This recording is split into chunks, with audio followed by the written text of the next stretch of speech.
Ladies and gentlemen, it is a great moment for the Council of Europe to welcome the Prime Minister of Armenia, Nikol Pashinyan.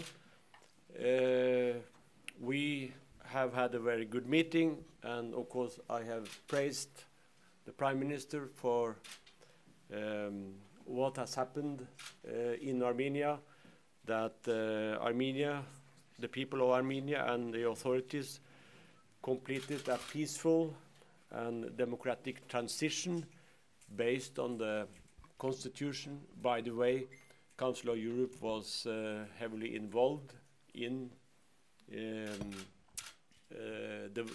working out of the constitution.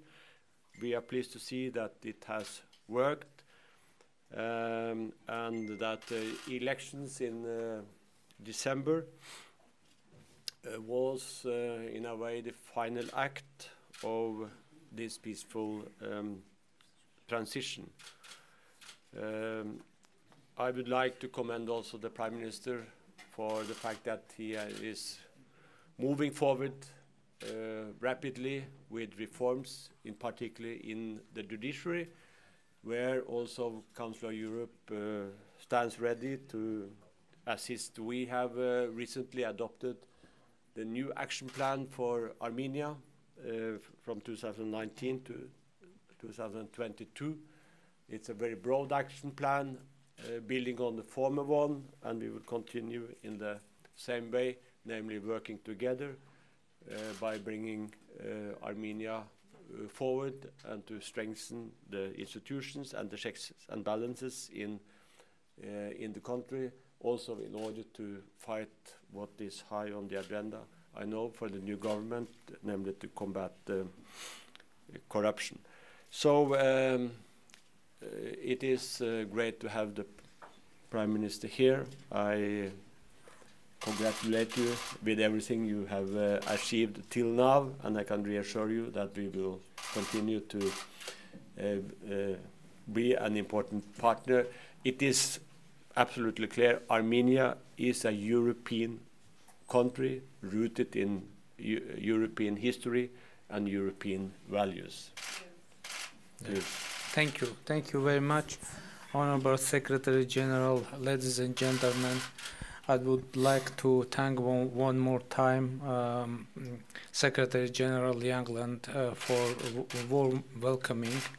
And yes, we discussed a wide range of bilateral agenda, and we stated that during the revolution, Armenia proved one more time that it is really a European country. And for that, what was very important, it was the statement that democratic revolution in Armenia, the revolution of love and solidarity, was fully domestic. Domestic idea and domestic political process, and no one foreign force was involved in our political processes. And that proof one more time that democracy fully derives from our people's mindset, from our people's wishes. And now there is no doubt that Armenian government fully devoted to the democratic reform agenda. And of course, we need to state as well that the activities that Council of Europe was doing in Armenia since the accepting Armenia as a full member of the Council of Europe, that the activities were very supportive for the democratic changes in Armenia. And of course now, when we can state that Armenia already is a democratic country, now also we hope and we need for support from Council of Europe, because we need that huge experience that Council of Europe has in implementing and succeeding in democratic changes and establishing a real and institutional democracy, rule of law, freedom of speech, human rights protection, independent judiciary, etc. And we agreed that we will continue to cooperate fully in making Armenian democracy stronger and stronger. Time for some questions, please. Yes. After the Vienna meeting, Defense Minister Tonayan gave a statement which contradicts your attitude towards the meeting. What would you like to say about that? You know, I don't think that there is a contradiction. It is an issue of the interpretation of situation, because you know our only proposal is to stop to threaten each other with force. We need to stop to use threatening wording in relations between Armenia and Azerbaijan, between Nagorno-Karabakh and Azerbaijan. And our proposal is to prepare our societies for peace and not for war. And we hope that our partners in Azerbaijan will address our call. And when they will do that, we will have a completely different situation. Lady from, sorry, excuse me, no, we have no time for the second question, sorry. Armenian Public Television, hello, Mr. Յագլանդի, I have a question for you. 2 days ago, the Council of Human Rights told that it is very impossible to visit the gray zones. What do you think? What practical steps it needs to take to resolve this process? Thank you. Yeah, I have made a very concrete proposal on that. First of all, it is built on my principal position, which I've held for a very long time, namely that it is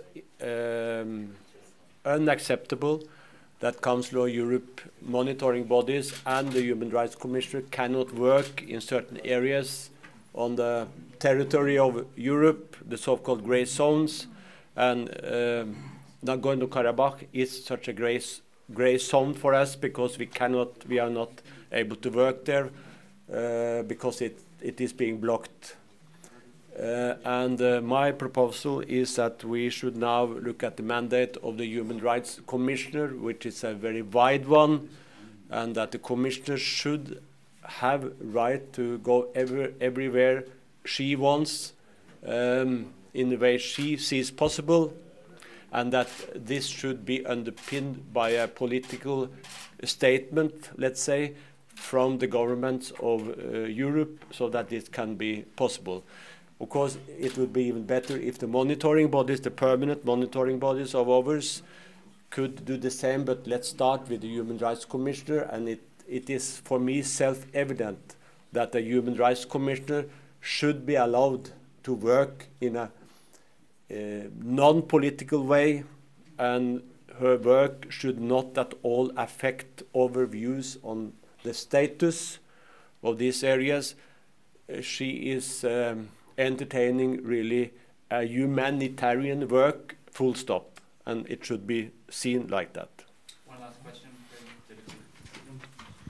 Mr. Յագլանդի, Mr. Prime Minister, if you react, I would appreciate. So, do you have any new suggestion for Armenia, and what do you expect, especially in this post-revolution period, from Armenian new government regarding to human rights, democratic reforms?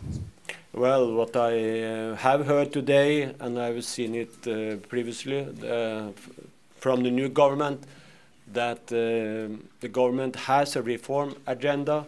It is committed to, for us, which is very important, reforms in the judiciary.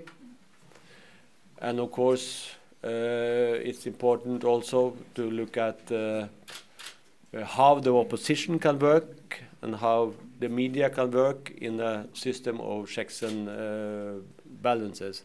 And that is also the only way to combat corruption, because if we don't have checks and balances by a parliament and by an independent judiciary and independent news media, then we always get corruption. So what I've heard is that this is the agenda of the government, which we of course will do everything we can to support.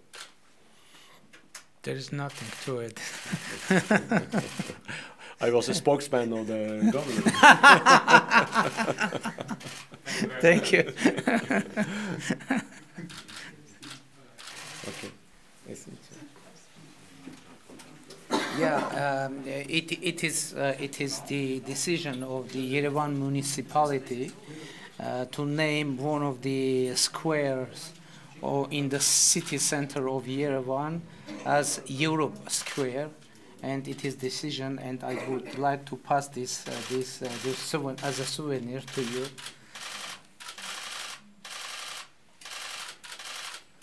So we have Europe Square in Yerevan. Thank you very much. And it underlines what I said at the outset, that Armenia is a European country, has always been, and it is rooted in European history and European values. So thank you very much for that. Thank you. Thank you very much.